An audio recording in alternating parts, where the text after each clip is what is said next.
Hi, where are some good places in the face to add dermal filler to give volume and support, and where are some bad places? Over time, think of the bone structure of the face like a table that's shrinking, and the soft tissues are like a cloth. And when that table shrinks, the cloth starts to fold and it picks up sun damage, and it loses some elasticity and gets more lax and crepey, and it acquires pigment and blemishes, what we call the barnacles of middle age.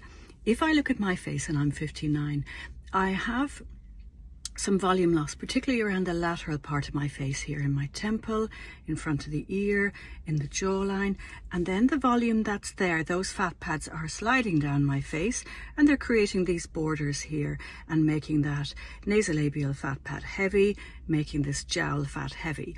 What I don't want to do is add volume to this area or to this area and make it too prominent, because that'll make it even heavier. What I want to do is, it's like a pair of tracksuit bottoms that are baggy at the knees. I want to get some subtle lift. And how do I do that? Well, I can add some volume in the periphery to help support the muscles and support the soft tissues. And there's fat compartments where we can very subtly add a tiny amount of gel filler to give back some support. We don't want to over volumize. Nobody ever comes in and says, Eithne, I want to look like this.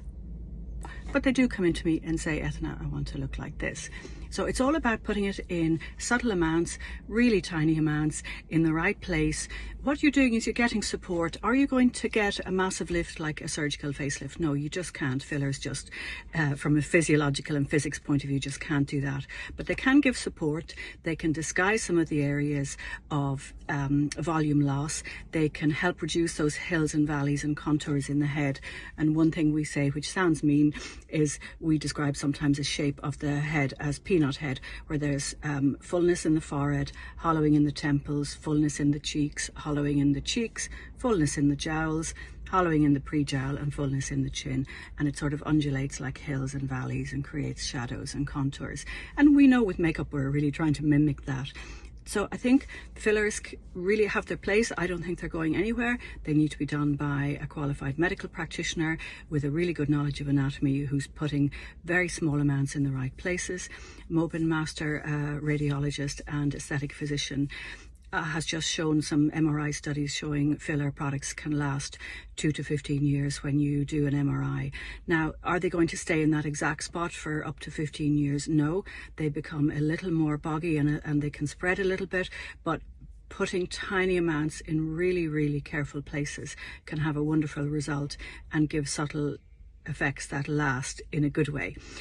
You can add volume in the lips, obviously. I'm still asymmetrical because I'm in the middle of an experiment where I treated all this side of my face and jawline and neck with toxin and didn't treat this side, but I've balanced that out yesterday with treatment, and I'm just waiting for that to catch up. So if those of you can see I'm wonky, I certainly am. That's going to balance soon.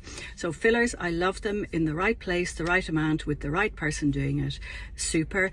I don't think they're going anywhere, but are we going away from the big pillow face where there's way too much volume, the fat is overfilled, and the cheek fat rides up when we smile naturally, and if there's too much, it goes right up and makes the eyes look really small and squinty. And then you don't want too much in the nasolabial folds. When somebody's doing any lip products, it needs to be very subtle, and so that you don't get that shelf above the lip that looks particularly unattractive.